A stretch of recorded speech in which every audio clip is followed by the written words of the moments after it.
I love, coming to Houston it's always been awesome. It's just all the people who've come out of there. Sam Kinison, Bill Hicks. So I really like going there. Plus, I'm a left-handed guitar player, and they got a store out there called Southpaw Guitars, which is basically the guitar center for left-handed guitar players. And every time I go in there, I usually end up losing money when I play Houston, because I make some money and then I blow it all on a guitar. Let me just start with this. Do you have any Houston influences? Maybe you could talk a little more about that. Well, I don't know as far as like influence. They were just guys I liked, but I can't say that, because I'm nowhere near as good as they are. So I can't. I mean, so rather than saying influences, let's just say people I was blown away with from Houston. Sam Kinison is my all-time. Other than Pryor and Carlin, Sam Kinison he's just right there for me. Like, that guy, I just feel like was the total package, where he could make a crowd love him, he could scare the shit out of him, he could get really loud, or he could bring it way down. And he was just the entire spectrum. That guy could do it. That guy could sit on a stool and kill, or just be screaming in your face. And it's just, a lot of guys are one or the other. They're low energy, they're high energy. That guy was like the real deal, and he just absolutely just fearless, man. Just a fearless guy. So I don't know, it's weird. Like, I go to Houston, and you because those places where they played don't exist anymore, a little bit of it is lost, but there's still that sense of that excitement that they actually perform there. So it's always put it this way, whenever I perform in Houston, that is always in the back of my mind. Kind of a comedy heritage, history. Yeah. It'd be like, it's like doing comedy in the Village in New York, where you're in the back of your head, like, Bill Cosby, Lenny Bruce, Carlin, and Pryor all cut their teeth down here. All those places now, of course, are like Subway sandwich shops and stuff like that. But just to know that, the streets are still there and you're going down those streets, I'm kind of a history geek, so that type of stuff actually definitely gives me a little bit of a charge. I think I expect a brand new hour of material. It's not like I'm going to come out there dressed like Slash because it's the House of Blues. I'm just going to come out and do what I do, and try to give people their money's worth. New material, are you working towards a new special? March 3rd, Lincoln Theater in Washington, D.C. I'm off the booze. I'm not eating any sweets. Making sure I'm not walking out on stage looking like Billy Fatface in this next taping. Okay. Well, but that's exciting for people to know on the Yeah, I'm gonna wear a half shirt. My next special. I'm gonna show off the midriff. I figured something different. Try to stand out from the kids. I'm assuming, and correct me if I'm wrong, that what people will be seeing January 20th is going to be leading into this March 2nd performance. And if that's absolutely okay, so if that's the case, then people can know that they're seeing the fine tune. This is the last stretch, and this is going to be the top grade material. That's right. It's like the end of one of those car shows where they redo a car and they're just putting the rims on, and the guy who thinks his car got stolen is walking over to the garage. It's like that moment with my act. Here's a few comedy 101s I got for you. So you had this joke that, I don't know, it hit me almost existentially. I just thought it was so funny. This idea that men, like, you can't have an umbrella. You can't, because it was raining, or because you're what are you affected? Yeah. Anytime you do something that's going to make you more comfortable as a man, anything that makes you more, anything just makes you lose your edge to just give in and maybe enjoy life. Yeah, I can't remember how the bit went. Something like that. Everybody just like, what are you, a fag? Yeah. Yeah, it's raining out. He's got an umbrella. What a fag! And it's like all that type of stuff. It gets cold out. Oh, did your mommy zip up your coat? like to be a real man, you have to get pneumonia. It's one of the things that makes guys so funny is just you're conditioned to deny what you're feeling, unless it involves some sort of like rape and pillage Viking sort of thought. Then you can be like, this fucking beer is delicious. Let's drink 100 of these. Like, you can say stuff like that. But you can't be like, man, look at the moon. Isn't the moon like, look at it, it's beautiful. You can't say that. Right, and there's this sense of I don't know, universality to that. I don't think it matters where you're from. Houston, New York, L.A. I mean, everybody I think can connect to this idea. And I think at one point in the bit, and he just has to press it down. He just has to just push it. Yeah, and I really believe that. I mean, obviously I have no medical background, but I think that adds up after a while. Like that goes somewhere in your body. And because I gotta tell you, I lost a couple of good friends in the last year, and I didn't push it down, and it felt great to get it out. And it's just like, wow, like that is an emotion that I have been denying any sort of validity my entire life. And it's just, I was actually telling a story the other day, just how my generation got raised. Like, I remember being a little kid, and I'd say to my dad, I'm cold. He'd be like, you're not cold, Or you start crying, and you go, that didn't hurt, And he was teaching me how to be a man, and that's like something, it's weird. You have to do it. And I'm so thankful that he did do it, but there is a price that you pay. I just think as a guy, there's you're either a guy or you're a pussy. There's just no. Yeah. And the thing about it is you're not really a pussy. You're not really. You're what other guys think. Is if you sit there and you say, look how beautiful the moon is, everybody in the car is thinking that. So you're no different than they are, but you're just, what it really is when they call you a pussy is you've made them uncomfortable. It just becomes like some sort of odd, like, I don't want to say intimate moment, but it just becomes it's an energy that guys aren't allowed or don't share with one another. It just isn't. Right. It's uncomfortable talking to you about this. No, That's what it is. It's great though, because I'm always anticipating both audiences, the male and female audience that may be attending your show, and I think particularly women in this case. I remember that night seeing the women and just the comedian friends I have. They have the second audience theory, which is where there's the audience laughing and there's the audience that's watching the audience. And if you've been to so many comedy shows and you've seen somebody set so many times, for instance, you often find yourself looking at other audience members. And I remember that night, not only enjoying it myself, but looking around and seeing the women like hysterical, and then looking at their guys, and then looking back at you telling your joke, and then looking back at their guys, and it was just this whole moment. It was weird that I can remember it in such detail, but this like because you do comedy and you're a fan of comedy. I do that. Like whenever a guy like Louis C.K. or David Tell or somebody like that goes on stage, and specifically before they got famous. And, the crowd had kind of been heckling and kind of been unruly. I just remember I would position myself where I could watch both.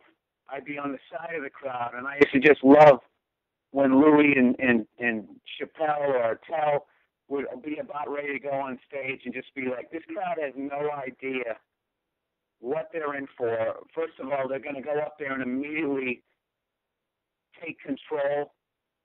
And then they're going to start killing, and then people are going to, because most people, their view of stand-up is that we're annoying. And, whenever they do a stand-up in a sketch, it's always the guy who's on our stage with the lampshade on his head, which I get, because whenever we make fun of pilots, they're always the guy going, we're going to, you always get defined by the worst of you. But when someone just sees a great comic go on stage, I love that moment because I feel for a lot of people in the crowd, they aren't necessarily fans of the art. They got dragged there, and we'll just go here. And when someone great, truly great, goes on stage, all of a sudden the art makes sense. Like, wow, it can go to this level. So I totally know what you're saying. I find it interesting that you use the A word there because I've interviewed several comedians, and every time I've ever brought up art, people, especially with themselves, but since you mentioned it, as far as the art of comedy, I mean, what you're doing is Look, you know what? Buttering toast is an art. My mother has it down. I couldn't figure out why she made toast so good. It's because she butters every goddamn square inch of the toast, and she uses way more than the Surgeon General suggests, and it's fucking delicious.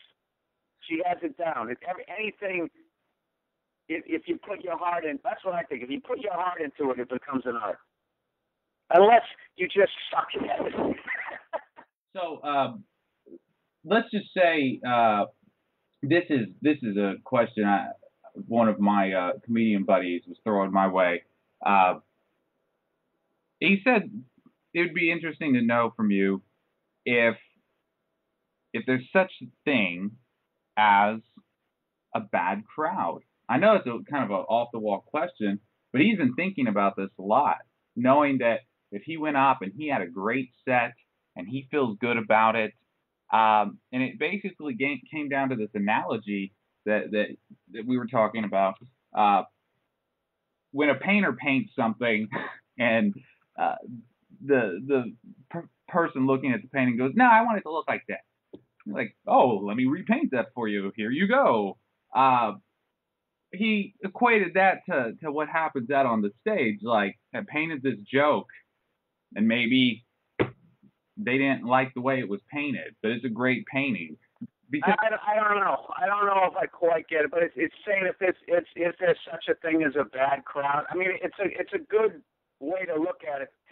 If you go, I clarify it better this way. If I put it to you this way, if you go out there on stage, like, who are you being out there? Are you being the painter that like repaints the painting for the crowd and just being whatever they want? Are you going out there crafting the things that you craft and hoping that people enjoy? No. You go out and say what you think's funny. That's what I believe. You just go out and you do what you do. You do what you do. And I'm not saying don't make adjustments, because sometimes you're off your game. Sometimes, my act, if I'm in a bad mood, stops being the absurd parts of my act stop being absurd and they become serious, and then it stops being as funny, and I feel it in the crowd. So, I do understand that I have a job to go up there and entertain people, and that they didn't come here to listen to me,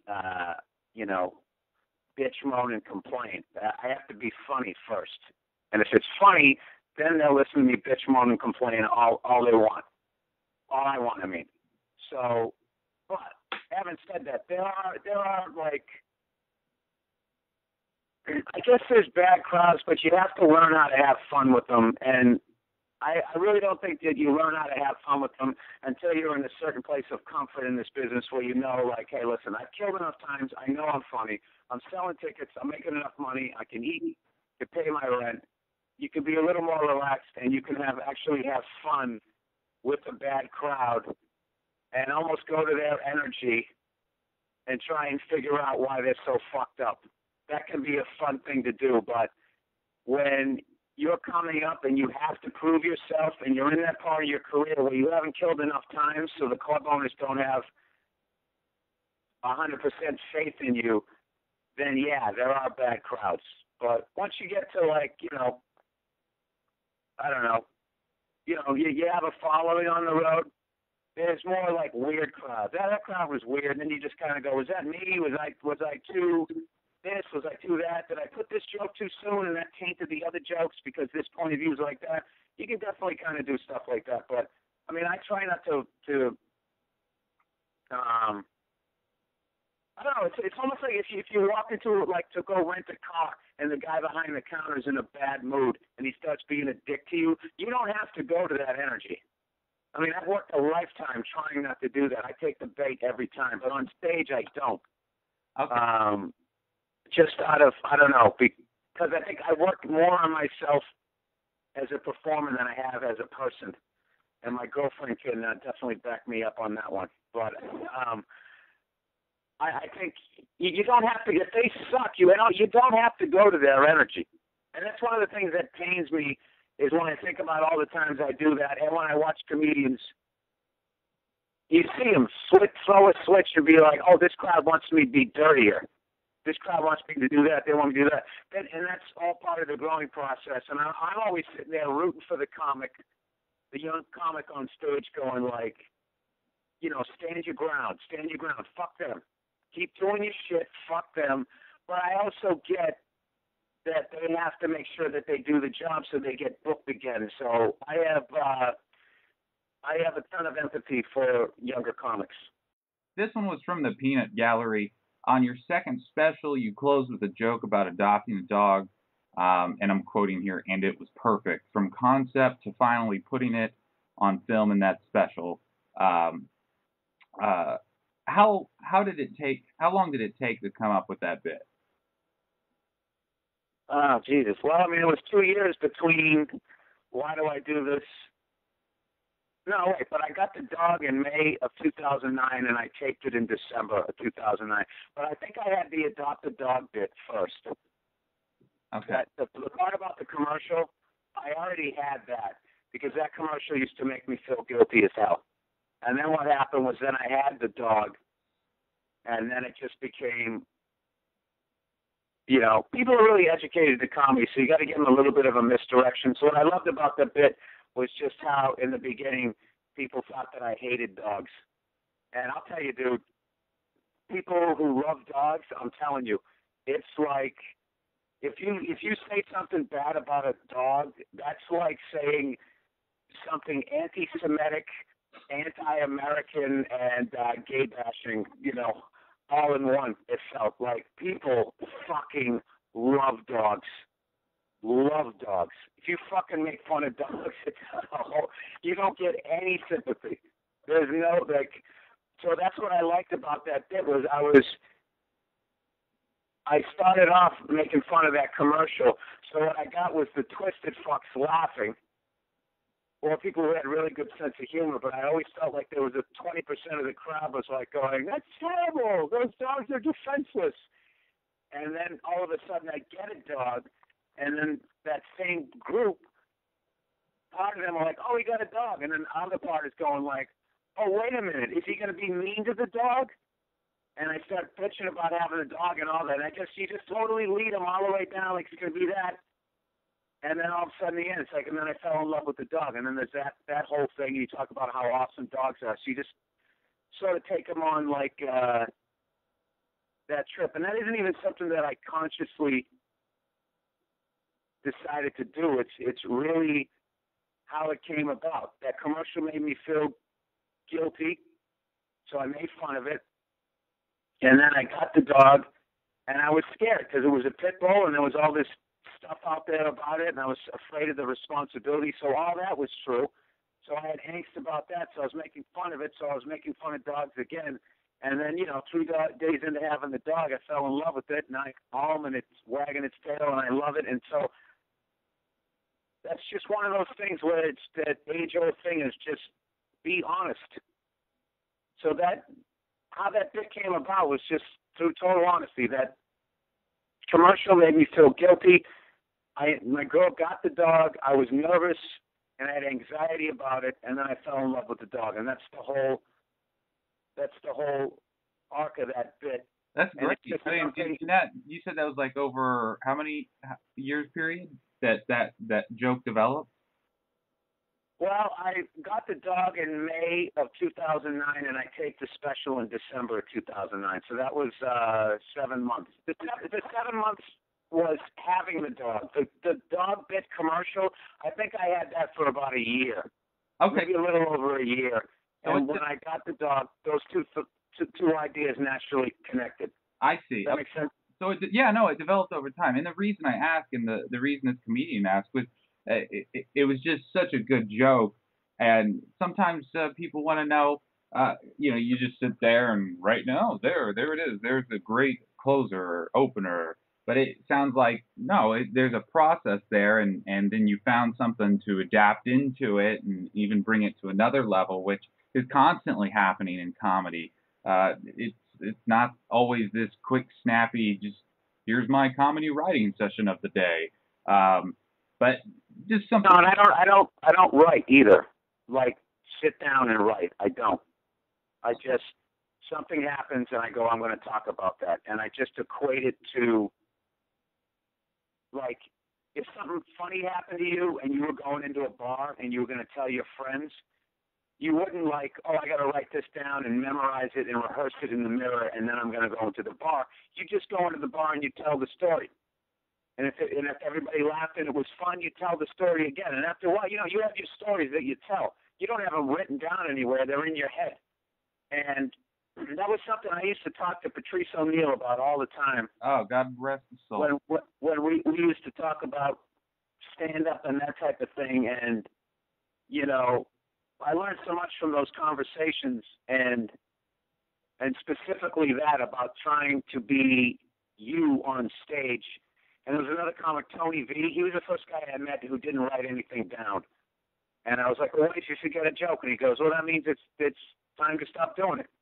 And it was just sort of this cavalier attitude where I was like, wow, this guy is truly free up there. And that's why he's so compelling to watch. And Patrice got that before I did. And through talking to Patrice, I learned it. And, we would both just be working on that. And then we went down to New York, and then I met guys like Jim Norton and Voss and Keith Robinson, and everybody would just tease each other when they saw us on stage being phony. Like I had this stupid thing I was doing at the end of my act. Like every time I ended a set, I was like, thanks a lot, you guys were a blast. And I go up, and then one of that Keith goes, really, Bill? Were they really a blast? Did you really have a blast? You fucking say that every time you get off stage. Who says I had a blast? That's an old saying. You're an asshole. And I immediately started to break that habit. And it was hard. And it's something I never would have noticed if it wasn't for that asshole Keith Robinson. There you go. Bringing up Patrice O'Neal and just and again, I'm another just huge fan. But it's like you figured it out for me.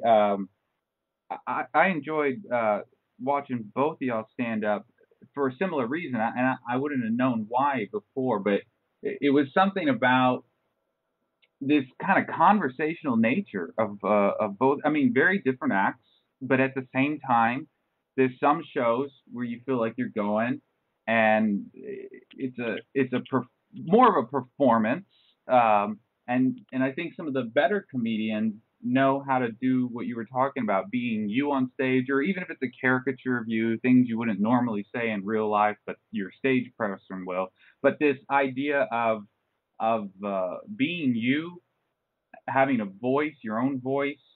Well, Patrice used to talk about the essence of the joke, because I used to ask him, be like, dude, you tell your jokes and they sound different every time. And he goes, well, there's the essence of the joke. You know where the funny is, so, and he started opening with whatever he was feeling like opening with, and I started, I was like, I'm going to try doing that. And, I'm so lucky the guys that I started with him, I started with Dane Cook, and Dane was another guy who just totally gets no fucking credit for how goddamn original he was. And also, like, how mentally tough you had to be to stick with what he was doing, because headliners fucking hated him because he was going up there and he was destroying. They go, there's no jokes. And it's like, dude, listen to the crowd. He's killing. I saw one time he went up during the Christmas season and he just started singing Christmas carols in this goofy way. And he started fucking killing with it. And it's just like, someone's like, there's no jokes. He's just up there singing Christmas. It's like, dude, he's fucking killing. He's doing something that I haven't seen anybody do on stage. And it was like, and Dane was completely different than Patrice or me. I was completely different than Dane or Patrice, and Patrice was completely different from us. Yet there was this common thing that we had that we loved stand up. I got to tell you, this is one of one of the things that hurts me most about Patrice dying is, you know, I always used to think about when me, him, and Dane were going to be, you know, in our 70s, and looking back and talking about all the great times we had, and I just, you know, I always just thought, you know, that he was going to be around, and I can't even describe to you the void that he's not there, because he really is the funniest human being I ever met, and he really set the bar. But like, I mean, like hanging out, just hanging out. He used to hold court with comedians in New York City, who, in my opinion, are the funniest guys in the country, because all the funniest guys, eventually, if you really want to be a comedian, you go to New York. You want to get on TV, you go to fucking LA. But if you really want to be a comedian and learn how to do it, you go to New York City. And he used to hold court with some of the biggest beasts I ever saw in my life. I'm not including myself. I'm just saying all comics I was fans of. When he sat down and started talking, I mean, and giving you shit, you had to be on. I used to fucking think of 12 insults before I'd even walk in at the comedy. I used to do prep work. I did more prep work to deal with sitting across from Patrice at the fucking table than I did on my set that night, just to keep him off me, because he was unbelievable, man. He was really unbelievable. Like, you know, and him passing away, really now, when I just go back and think about all this stuff, and that it's now final. And that's the final cut, and that was his life. It just really was